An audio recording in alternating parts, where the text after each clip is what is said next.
ठीक है, तो देखो अभी जो टर्म्स मशीन्स में जो यूज होंगे उसको हम लोग पढ़ेंगे। ठीक है,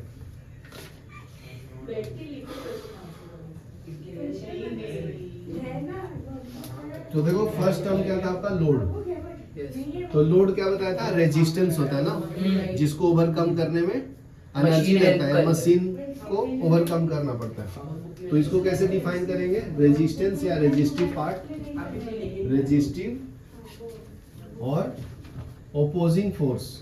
जैसे अपने रियल लाइफ में आगे बढ़ते हैं लोग तो दोस्त दुश्मन जो है पैर हाथ खींचते हैं ना पीछे, डिमोरलाइज करते हैं। जैसे ये मुझे डिमोरलाइज करता था कभी कभी, सर देख लो टफ है, इतना इजी तो है नहीं हो रहा है। द रेजिस्टिव और opposing force to be overcome. Over का स्पेलिंग, कम का स्पेलिंग बराबर देखना, ठीक है, बाय अ मशीन। तो मशीन को ये ओवरकम करना पड़ता है ना, by machine is called load, is called load. उसको एल से रिप्रेजेंट करते हैं। ओके ठीक है, तो ये फर्स्ट टर्म है आपका मशीन्स में। स्पेलिंग चेक करना, यहाँ पे मशीन का बराबर लिखा हो ना। ठीक है, नेक्स्ट है अपना एफर्ट। तो एफर्ट कौन लगाता है, machine, to overcome the load. तो ये क्या होगा, the force applied on machine to overcome, to overcome,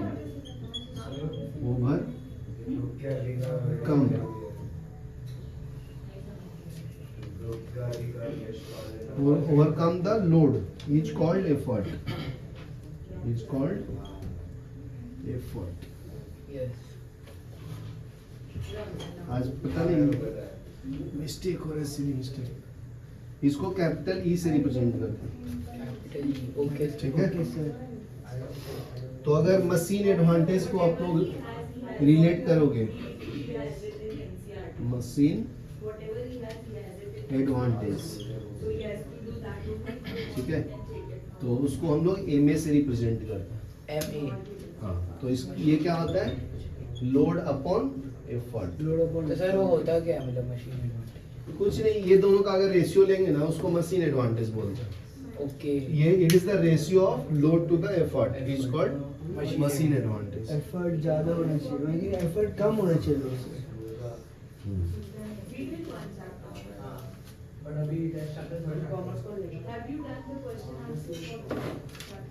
अभी है ना, हमने पॉज करा। ठीक है, तो अभी नेक्स्ट टॉपिक है अपना वेलोसिटी रेशियो। वेलोसिटी रेशियो, तो ये इसको डिफाइन कैसे करते हैं, it is the ratio of velocity of effort, velocity of effort divided by velocity of load. Velocity इसमें उल्टा क्या है ना, वेलोसिटी ऑफ लोड, लोड को नीचे रखा है। तो वेलोसिटी ऑफ एफर्ट को यहाँ पे यूज किया है v और e, और लोड को v और a। समझा? Yes sir. तो इसको शॉर्ट फॉर्म में VR बोलते हैं। ये दोनों सेम चीज का रेशियो है, तो यूनिट इसका कुछ भी नहीं होगा, यूनिट लेस है, has no unit, has no unit. समझा? Yes sir. क्योंकि सेम मैकेनिकल एडवांटेज को यूनिट नहीं होता ना, किसका, मैकेनिकल एडवांटेज। हाँ, मैकेनिकल मशीन एडवांटेज बताया ना आपको, वो क्या होता है, लोड अपॉन एफर्ट।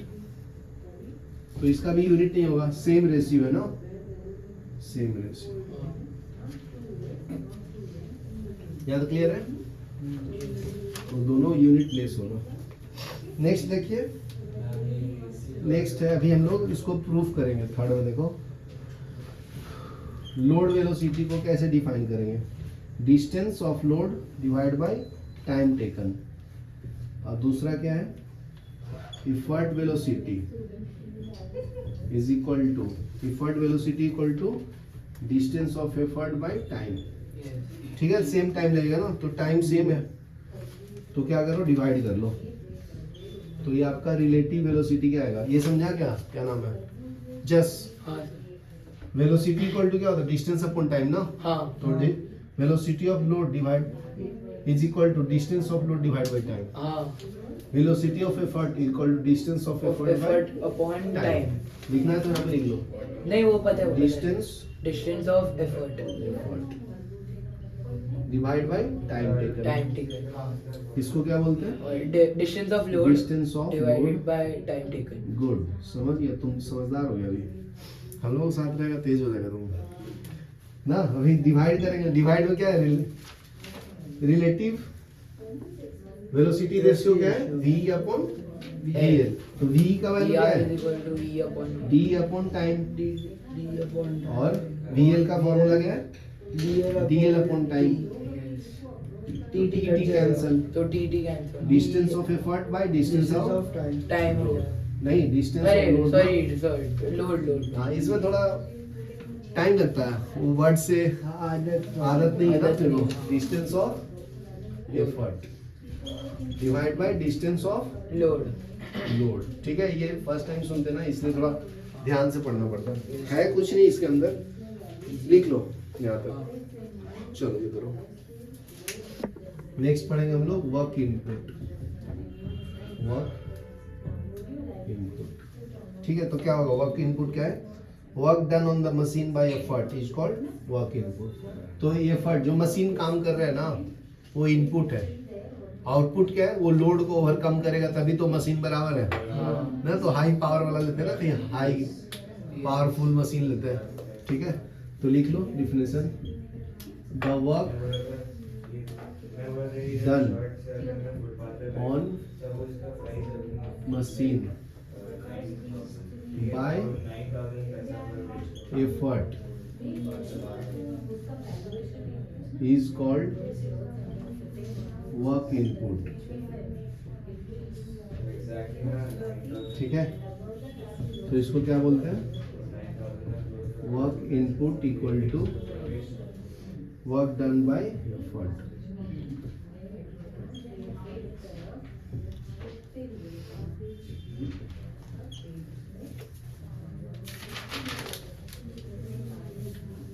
उसी तरह से हम लोग क्या डिफाइन कर सकते हैं, वर्क आउटपुट।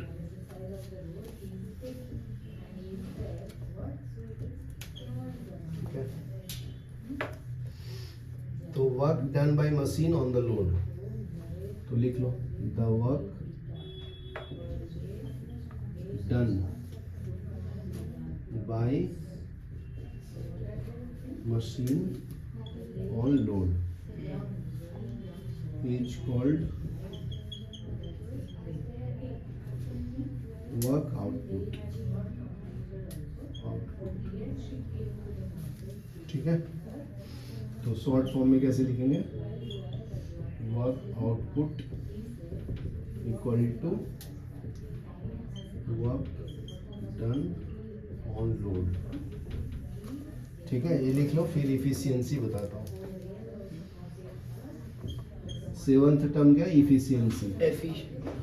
गाड़ी का इफिशियंसी होती है ना, उसको हम लोग ईटा से रिप्रेजेंट करते हैं। तो work output by work input को बोलते हैं, work output by work input. ठीक है, ये लिख लो।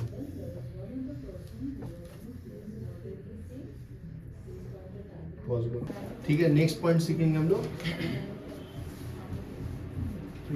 प्रिंसिपल ऑफ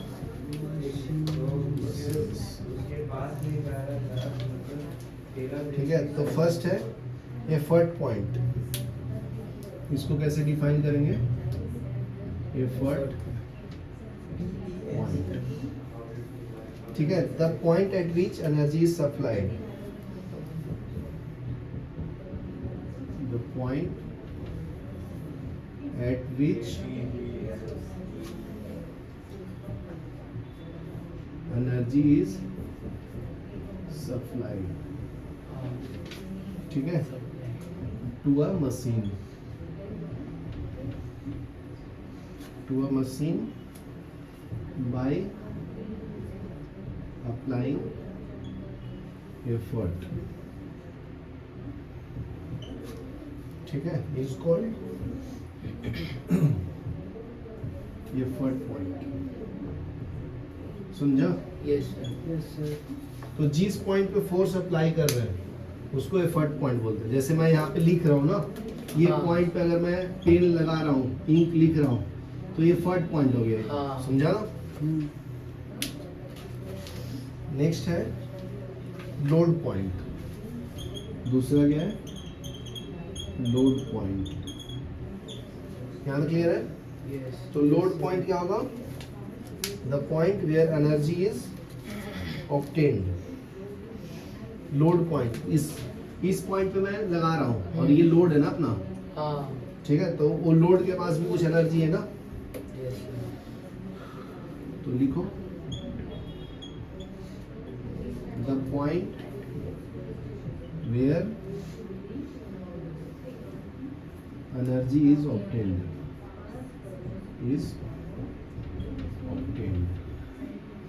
ठीक है, बाय ओवर कमिंग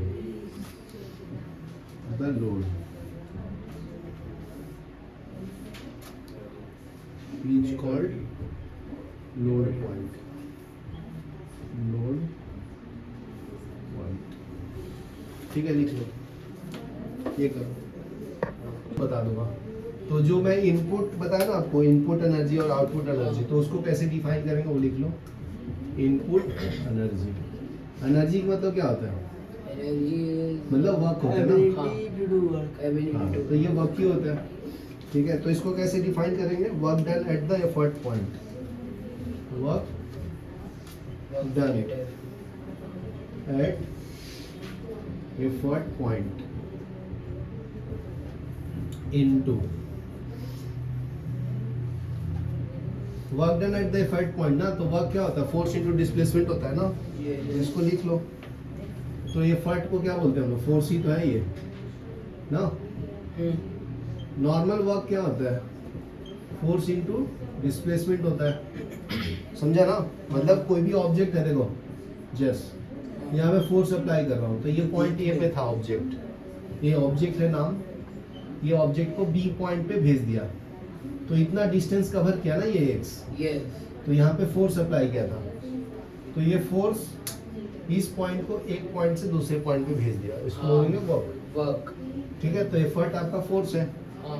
तो फोर्स इनटू डिस्प्लेसमेंट ना, तो डिस्प्लेसमेंट कितना गया?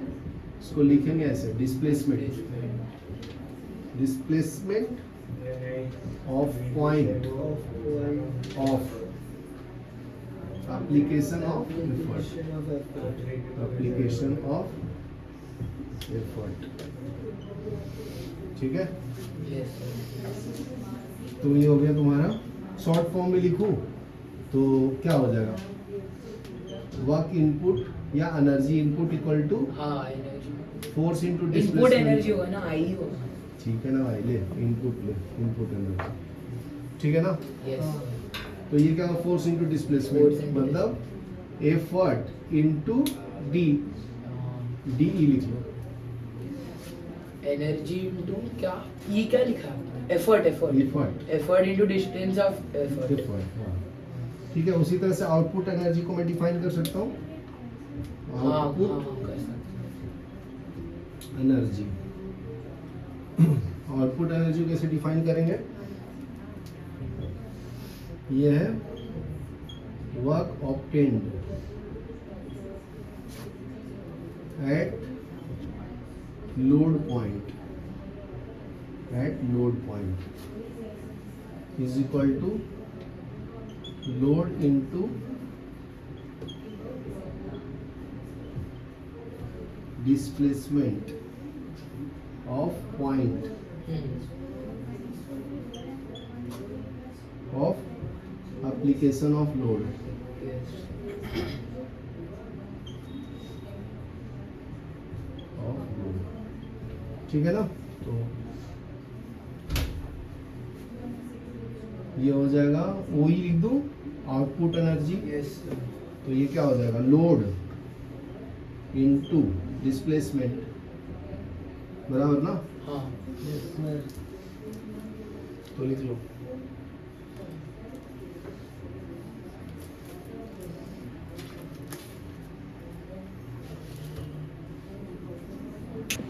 देखो अभी हम लोग रिलेशन निकालेंगे, तो नेक्स्ट टॉपिक है रिलेशनशिप। ये बहुत इंपॉर्टेंट है, ये पूछता है एग्जाम में, ठीक है। तो रिलेशनशिप बिटवीन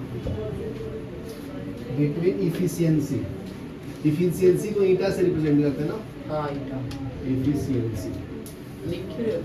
तो लिख दे रहा हूँ। And mechanical advantage, M A, क्या ये मैकेनिकल एडवांटेज, ठीक है ना, उसको एम ए से रिप्रेजेंट कर रहे हैं, लिख दिया। और किसके बीच में रिलेशन निकालना है, वेलोसिटी रेशियो। ये तो टॉपिक का नाम ही 3 लाइन में हो गया, हाँ यहाँ तक क्लियर है? Yes sir. ठीक है, तो पहले मैं 1 by 1 लिख देता हूँ। फर्स्ट है वर्क इनपुट ना, जो मशीन एफर्ट लगा रहा है, यस, इसको E into D लिख सकता हूँ। जो मशीन नहीं, जो मशीन में जा रहे हैं।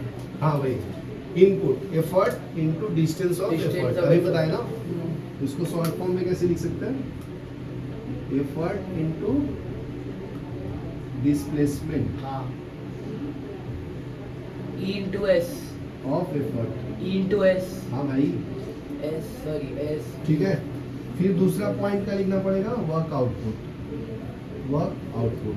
तो ये क्या होगा बताओ सृजन, work output load into load into distance of Distance of L, या displacement of load, distance of L मतलब लोड। Displacement of load. तो यहाँ पे सिंबल यूज करूंगा एल लोड के लिए। सर तो आपने और वहाँ पे distance DQ of use DL। किया है डिस्प्लेसमेंट। हाँ पे बाकी यहाँ D पे for S- displacement, E for effort। S भी S होता है ना डिस्प्लेसमेंट। हाँ लेकिन यहाँ पे जो यूज किया ना तुम्हारे बुक में वो अच्छा, यूज करेंगे ना भाई, okay, okay। चेंज क्यों करना ना, वो भी होगी। समझा। E for effort, L for load, yes, distance travelled by effort, distance travelled by load, load. Yes. समझा यहाँ तक क्लियर Yes, है? sir। तो इफिशियंसी को कैसे डिफाइन करते हैं, इफिशियंसी क्या है, ईटा। हाँ, तो ये होता ईटा है या वीटा? हाँ, eta eta, eta. Work output upon work input, work बताया। इनपुट, ये बताया था ना अभी। हाँ, वर्क Just। आउटपुट अपन तो यहाँ पे वैल्यू डाल दो 1 2 से। अच्छा। आउटपुट की वैल्यू क्या है, L into L into DL, हाँ। और ये E into D। D बराबर। यहाँ तक क्लियर है? Yes, okay. तो अभी देखो L by E को अलग कर लो। L by E को हम लोग मैकेनिकल एडवांटेज बोलते हैं ना, यस सर। या मशीन एडवांटेज, मशीन है। ठीक है। देखो इसको मैं पहले लिख लेता हूँ, L by E को साथ में कर लेता हूँ, और इनटू DE by DL, यहाँ लिख सकता हूँ ऐसे। हाँ, ये DL को नीचे ले लिया हूँ, तो इसको क्या बोलते हैं, एफर्ट बाय लोड को बताओ। एफर्ट बाय लोड को क्या बोलते हैं, रिलेटिव Relative- वेलोसिटी रेशियो ना। हाँ, velocity और ये लोड बाय ई को क्या बोलते हैं, मशीन एडवांटेज। ये मशीन एडवांटेज हो गया divided by V R, VR। तो ये हो गया ना Velocity efficiency, ईटा। ओहो, तो ये लिख लो, यस सर। लिख लो, ये इम्पोर्टेंट है। हाँ ठीक है, देखो अभी लीवर्स पढ़ेंगे, ठीक है ना। तो ये क्या होता है, एक रिजिड सपोर्ट होता है, ठीक है। तो देखो लीवर के बारे में पढ़ेंगे, ये स्ट्रेट लाइन होगा और रिजिड होगा, ठीक है। तो इसका काम क्या है, एफर्ट को कम करना, ठीक है ना। तो लिख लो, lever is a rigid straight और बेंट, बेंट भी हो सकता है, यस बार, ठीक है। Which is capable of turning,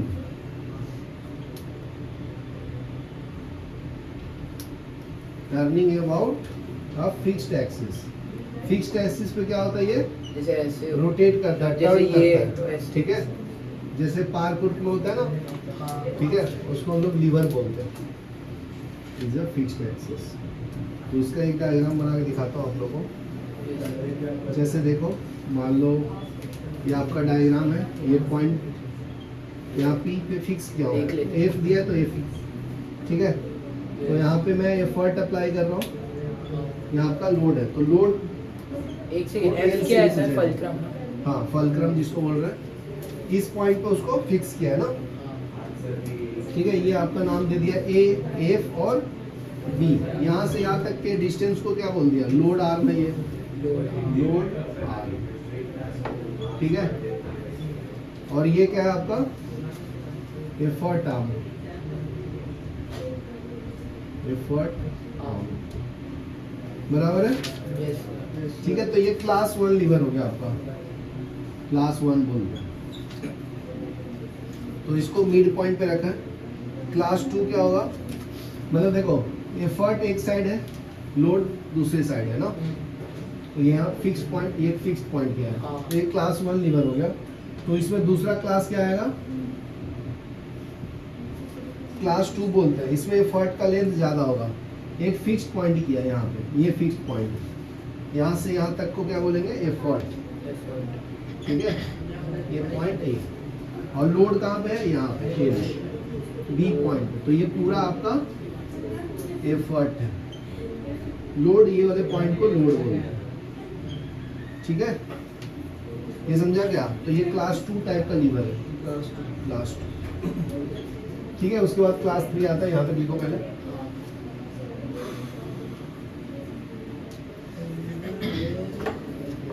ठीक है, तो क्लास 3 देख लो भी, क्लास 3 लीवर,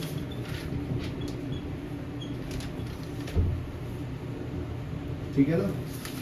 तो क्लास 3 में क्या है आपका, ये आप बना लो फलक्रम, यहाँ से इसका जो आपका लोड है ना वो ज्यादा है, ये पॉइंट बी लिया हूँ, लोड इसका नीचे है, तो लोड का लेंथ जो है ना बहुत ज्यादा है ना, ठीक है। और यहाँ पे एफर्ट है आपका एक पॉइंट पे, ठीक है, इसको एफर्ट बोलते हैं।